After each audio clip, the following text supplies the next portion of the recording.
David किम अपनी बेटी Margot के लिए एक नया यूजर अकाउंट बनाता है और उसके और अपनी पत्नी पाम के साथ एक तस्वीर लेता है। जैसे जैसे मार्गोट बड़ी हो रही है, परिवार की हैप्पी मेमोरीज को संभल कर रखने के लिए फोटोज और वीडियो को यूट्यूब या दूसरी जगहों पर अपलोड किया जा रहा है। आखिरकार मार्गोट ने पियानो सीखना शुरू कर दिया और बाद में डेविड ने उसके लिए एक पियानो खरीदा ताकि वह हर दिन अपनी मां के साथ प्रैक्टिस कर सके। एक दिन पाम को पता चला कि उसे लिम्फोमा है। परिवार इससे लड़ने की पूरी कोशिश करता है, लेकिन बात नहीं बनती और उसे अस्पताल में भर्ती होना पड़ता है। मार्गोट अपने कैलेंडर पर एक इवेंट बनाती है और उसका नाम रखती है मॉम्स कम होम। अस्पताल में मार्गोट एक टॉय पियानो पर एक ट्यून बजा रही है, जबकि उसकी पीली मां मुश्किल से एक फीकी मुस्कान बिखेर पा रही है। कुछ समय बाद पाम की डेथ हो गई और अपनी बेटी और पति को मार्गोट के हाई स्कूल के पहले दिन की फोटो लेने के लिए अकेले छोड़ गई। विंडोज एक्सपी को मैकओएस पर अपडेट किया गया है और डेविड अपनी बेटी को मैसेज भेज रहा है। एक दुखी पिता फेसटाइम के लिए रिक्वेस्ट करता है और अपनी बेटी को कचरा फेंकना भूलने के लिए डांटता है। वह उसके रहने की जगह और फ्यूचर प्लान के बारे में भी पूछता है।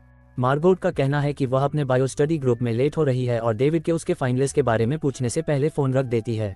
वह अभी भी मैसेज के जरिए बात करते हैं, जहां वह एक्सेप्ट करती है कि उसने इतना अच्छा परफॉर्म नहीं किया है लेकिन फिर भी पास हो जाएगी। डेविड बोलता है कि उसे अपनी बेटी पर गर्व है और वह टाइप करता है कि उसकी मां को भी गर्व होगा, लेकिन बाद में डिलीट कर देता है। डेविड कुछ आरामदायक संगीत सुनते हुए समाचार ब्राउज कर रहा है, तभी उसे अपने भाई पीटर से एक वीडियो कॉल आता है। डेविड कॉल एक्सेप्ट करता है और उसका स्वागत कुकिंग पॉट पीओवी के साथ किया जाता है। उसका भाई एक ऐसी रेसिपी बनाने की कोशिश कर रहा है जो पाम की स्पेशलिटी थी, किमची गम्बो। डेविड का कहना है कि वह रेसिपी की तलाश करेगा, लेकिन उसके काउंटर पर रखे एक जार में इंग्रेडिएंट्स को देखते हुए उसे यकीन था कि इसमें वो इंग्रेडिएंट्स नहीं था। पीटर ने उसे ओरिगेनो बताया और उसे दूर रख दिया, और जब डेविड ने उसके इस्तेमाल के बारे में पूछा तो उसने तुरंत टॉपिक बदल दिया। जब डेविड रेसिपी की तलाश में पाम की फाइलें ब्राउज कर रहा था, पीटर ने उससे मार्गोट के बारे में पूछा और उनके पिता बेटी का रिश्ता कैसा चल रहा है। जैसे ही पीटर आगे के पर्सनल क्वेश्चन पूछने वाला था, उसके दरवाजे की घंटी बजी और इसलिए उसे कॉल इन करने से पहले डेविड को जल्द से जल्द रेसिपी भेजने को बोला। रेसिपी की तलाश करते समय पीटर को पाम और युवा मार्गोट के साथ किमची गम्बो बनाते हुए एक वीडियो मिलता है।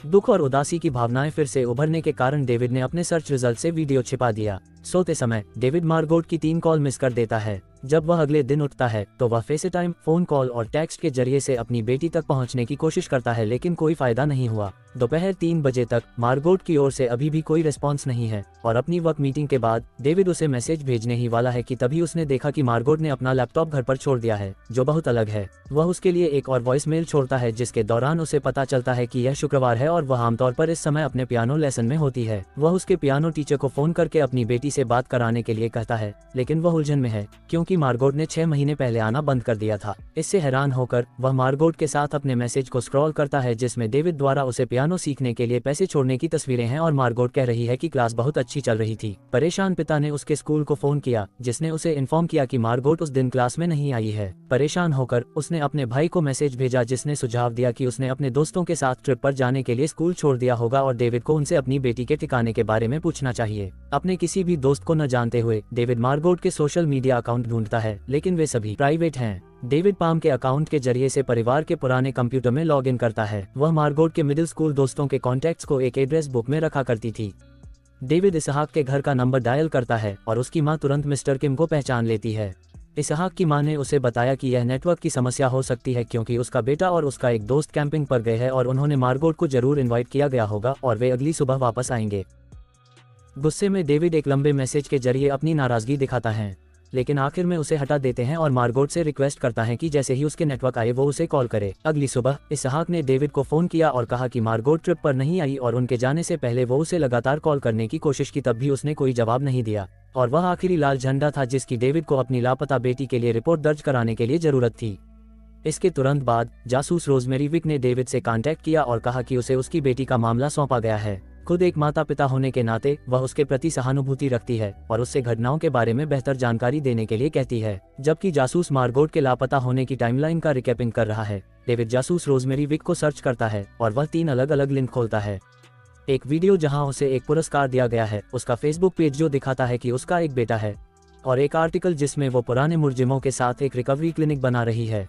डेविड मार्गोट का लैपटॉप खोलता है और उसके फेसबुक में लॉग इन करने का ट्राई करता है, लेकिन उसका पासवर्ड सेव नहीं होता है, इसलिए वह फॉरगेट अकाउंट पर क्लिक करता है। उसके ईमेल पर एक कोड भेजा जाता है जिसे वह नहीं पा सकता है, इसलिए वह उसके रिकवरी ईमेल पर एक और कोड भेजता है जिसे उसने बनाया है ताकि वह उसमें एंटर कर सके। फिर वह उसकी फेसबुक फ्रेंड लिस्ट को देखता है और उनमें से एक को कॉल करता है। डेविड उससे सवाल पूछता है जैसे कि उसने आखिरी बार मार्गोट को कब देखा था और जिस रात वह गायब हो गई थी वह कहाँ था, और इसे एक स्प्रेडशीट में नोट कर लेता है। वह इसे जासूस को दिखाता है जो डेविड को कुछ भी पता लगने पर उसे अपडेट करने और उसके साथ स्प्रेडशीट शेयर करने के लिए कहती है। इसलिए डेविड ने मार्गोट के 289 फेसबुक फ्रेंड्स को एक एक करके कॉल करना शुरू किया और उनसे वही सवाल पूछे।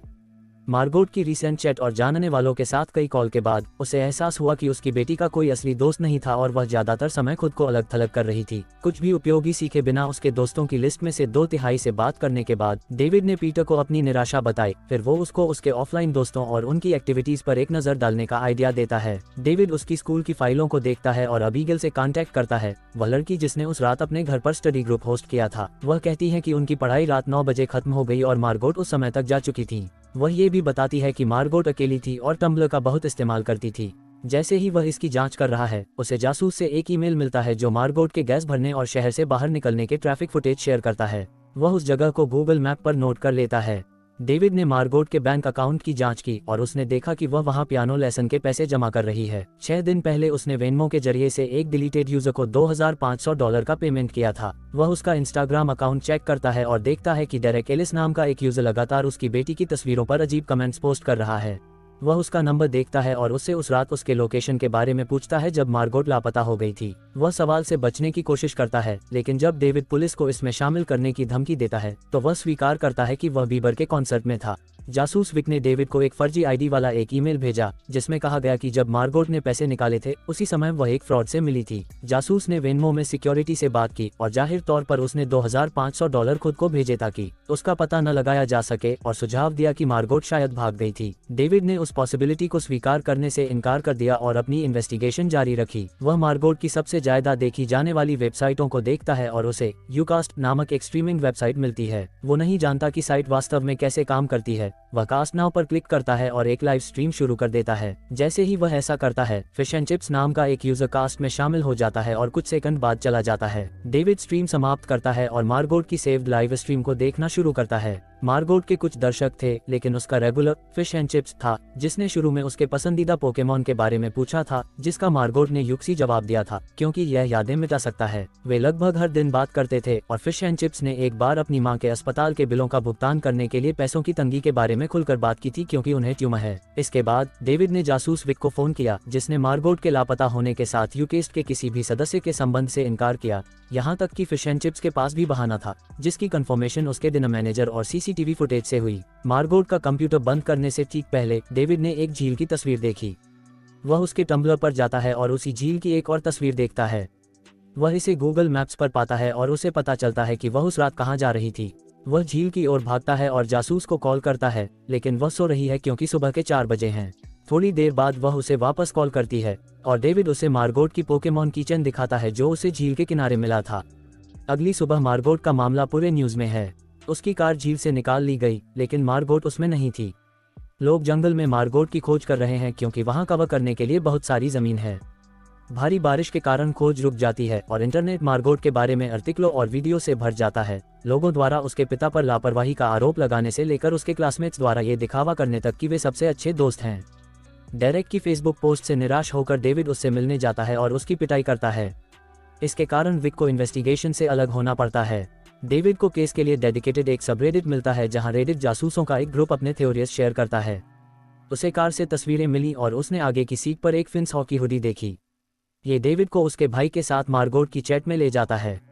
उसे हैरानी हुई जब पीटर और मार्गोट कई रातों से सीक्रेटली मिल रहे थे और उसे कुछ बेहद शक्की संदेश मिले। वह विक को एक ईमेल लिखना शुरू करता है, लेकिन उसका मन बदल जाता है। इसके बजाय वह अपने भाई के घर जाता है और कैमरे लगाता है। फिर वह पीटर से मार्गोट के बारे में पूछने लगता है कि उनके बीच किस तरह का रिश्ता था और वे कितनी बार मिलते थे। परेशान होकर पीटर ने जवाब दिया कि यह एक नॉर्मल चाचा भतीजी का रिश्ता था और वे अक्सर नहीं मिलते थे। जब वह चाय बनाने के लिए वापस गया तो उसने आगे के सवालों को टाल दिया। डेविड रुकता नहीं है और उनके टेक्स्ट को जोर से पढ़ना शुरू कर देता है। पीटर जवाब देता है कि वह समझा सकता है, लेकिन डेविड नहीं सुनता और अपने भाई को पीटना शुरू कर देता है, उस पर गलत आरोप लगाता है। वह तब तक नहीं रुकता जब तक पीटर चिल्लाकर नहीं कहता कि वे पॉट स्मोक कर रहे थे और उसका भाई जो भी सोच रहा है ऐसा कुछ भी नहीं था। डेविड विक की कॉल को नजरअंदाज कर देता है और पीटर जो कहना चाहता है उसे सुनता है। मार्गोट पीड़ित थी, उसे अपनी मां के बारे में बात करने की जरूरत थी जो डेविड ने कभी नहीं किया और इसीलिए उसने पियानो सीखना बंद कर दिया क्योंकि इससे उसे पाम की याद आ जाती थी और वह अभी भी अपने नुकसान के बारे में नहीं जानती थी। डेविड को एहसास होता है कि वह अपनी बेटी के बारे में कितना कम जानता था। वह जासूस की कॉल उठाता है जिससे वह रोने लगता है। रैंडी कार्टॉफ, एक एक्स मुजरिम, अपनी जान लेने से पहले मार्गोट को टॉर्चर करने और उसकी हत्या करने का कबूलनामा ऑनलाइन अपलोड किया है और यह उसे मरी हुई घोषित करने के लिए काफी था।